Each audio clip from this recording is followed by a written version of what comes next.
Guys, what's up? Happy Tuesday, February 5th. Where are we at, Eli? We are half block from DU. We're pretty much sitting right on campus here. We're at 2347 South Race Street. Less than a half block. You actually have a campus building that's on this block, and we're about 3 properties down from DU. Reason why we're here today is we have 2 properties that we're listing that coincide together. Owners selling those 2 lots together. So what we like to do, guys, is as much as we talk about real estate and MLS and certain things we do as far as residential, there's also bigger residential properties and off-market properties that we do a lot of. You guys have seen some things in the Highlands.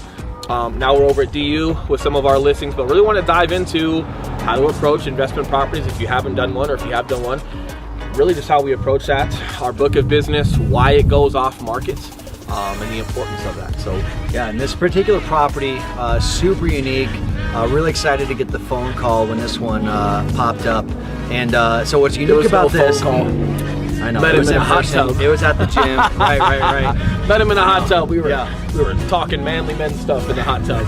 Very intimate. Really happy to get the phone call from Will about this opportunity for us to list this property for this gentleman. So this property, there's 2 lots side by side. That in itself is extremely unique and rare in the DU area. In addition to that, each lot holds a 4-plex. Correct. They're fully rented out. There's 1 unit that's undergoing renovations right now. But outside of that, you've got an income producing property, fully rented. Obviously, we're sitting right here on the DU campus, 2 lots side by side. Correct. These are also already zoned for 8 units. So each separate lot that has a 4-plex on it, it's already zoned for 8s. But in addition to that, it's zoned for a multi-level unit. So it's zoned for 5 stories high. So if you had a plan that came together and you wanted to put more than 8 units on the property, you had a plan for that to go 2 or 3 or 4 or 5 stories high, you can also have that approved as well. But biggest thing we talk about is, in real estate is you always want to have something to sell, and that's super important, obviously. But the backside, right, the flip side of that coin is you always want to have someone to sell to. So you coming from a fix and flip, for lack of a better term, and working with developers, prior to you and I owning a company together, a lot of this commercial stuff I did prior to residential real estate kind of gave us a book of business as far as our relationships and people that we can call that will eat these deals up, take them like hotcakes without it having going on market. Biggest benefit with that when you guys are working with investors that have these properties and it's very business oriented is, as a realtor, right, or as a broker, they're not necessarily buying you for putting your stuff on the MLS and listing things like traditional realtors or brokers might do, but they're buying your book of business and the connections you have and the ability to get something sold. Benefit to that is most of those investors, we're also their brokers. So from a business standpoint, it works great for us because we can also, what you guys will call, double in that deal. So even if you're giving a discount to your client because you've worked with them before, you're still getting a bigger cut due to working both sides of that deal. And if they sell, if they invest in this, they remodel, they want to sell it, they also use us for the sell. So your network as far as who you work with, especially on investment properties, is a big deal. As the market slows down, sometimes you'll find investment properties don't. They actually increase. So if you haven't done any of that networking before, might be something you want to look at. Definitely ask questions, definitely reach out, or start building your book of business in that avenue for when your traditional market slows down. Guess who's buying those properties up?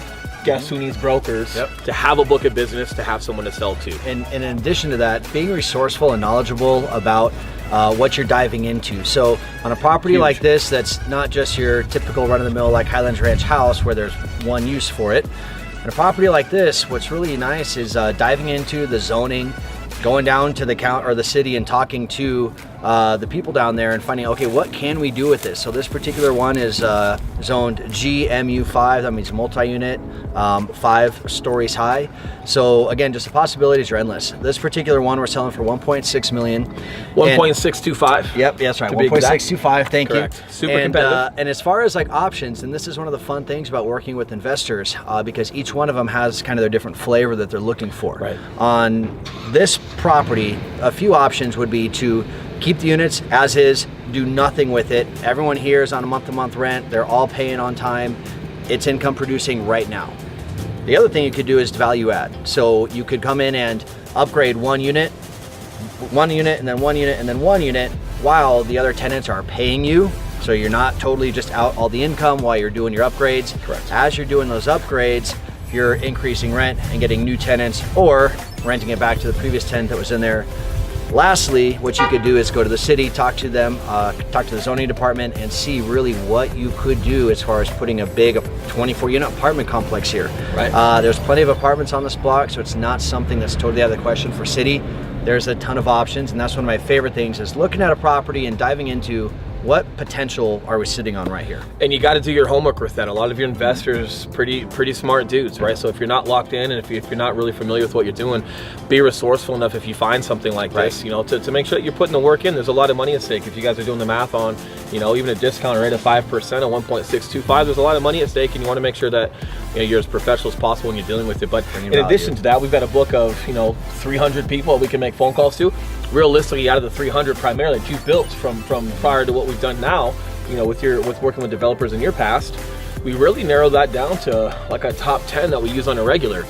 And a lot of those investors work in different ways. So how some of the guys would use this, some guys would want to completely scrape this, and maybe even divide it up into 3 or 4 lots if that were capable. Put some duplexes on them. Right, but if you're doing your homework and you're finding out what things, you know, where the math sits as far as the investment for that person and what's possible, you're gonna know the phone calls to make. You're gonna know, okay, out of the top 10 that we always use, here's our 3 guys that this really works for, and then making those phone calls, doing your homework, putting your magazines together as far as showing them their options. Do your homework on rent rolls, do your homework on rates that are in the area.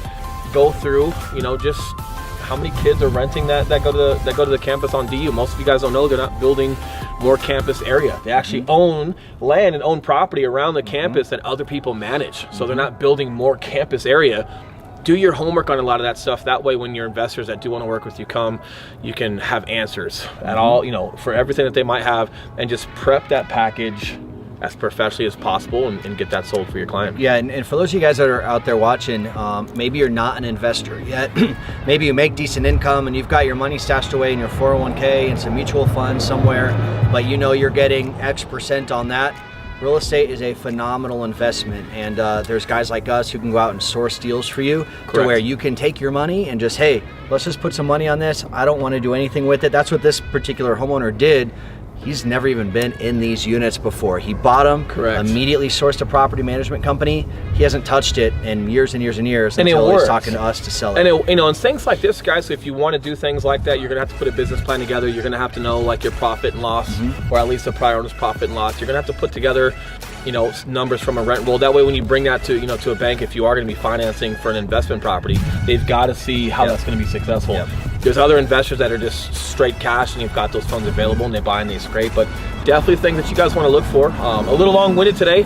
This is super fun for us. We do a lot of stuff off market. Over half of my business doesn't even hit the MLS. I know I joke about that a lot, but this is something that can truly make you guys a lot of money. And when we talk about the partnerships with investors, guys, they are begging you to sell their property. So if they do stuff like this and they remodel it and they purchase it and then they want to sell those outright, they're begging to have someone be able to be capable of doing that. So not only can you make a bigger chunk and double in the deal on the first sell, you get to resell the same properties once they're done. So a lot of learning that goes into that. We thrive on a lot of that stuff. Have some fun. If you haven't seen DU, take a look. I'm sure right now, if we're on B-roll, you guys are looking at the DU campus and what it's all about. If you're familiar with the property that DU has bought up, the fact that we're 3 houses away from campus, you don't find that on other blocks because DU already owns those properties, and they're having other companies develop on top of them, and then they're having management companies come in, so they don't have any liability to that. So it's super rare to be this close to the campus. Super fun for us to come out and get a little long-winded, but we're super passionate about this stuff. And guys, you know, we talk about the market, we talk about when things slow down a little bit in residential. What are brokers, you know, realtors doing this to survive or have a network of sustainability? So consistently year in and year out, you're successful. This is something that's huge. As far as investment goes, that's not going anywhere. So building that book of business is something that can keep you guys, you know, not only better than your residential, but can keep you flowing through a slower market. And for those of you guys out there that have some equity in your home, that have some cash in a 401k, and you want to see what you can make it do in the real estate market just for some passive income, hit us up. We're happy to walk you through that and hopefully find you a good property. You never know. Thanks if you guys are still watching, got a little long-winded, but if you have questions, please reach out as always. And we will, you're probably seeing this on a Friday, so happy Friday if it's Friday. That means fat, you better have it done by Friday. But yeah, we'll see you guys on the next endeavor. See you guys. See ya.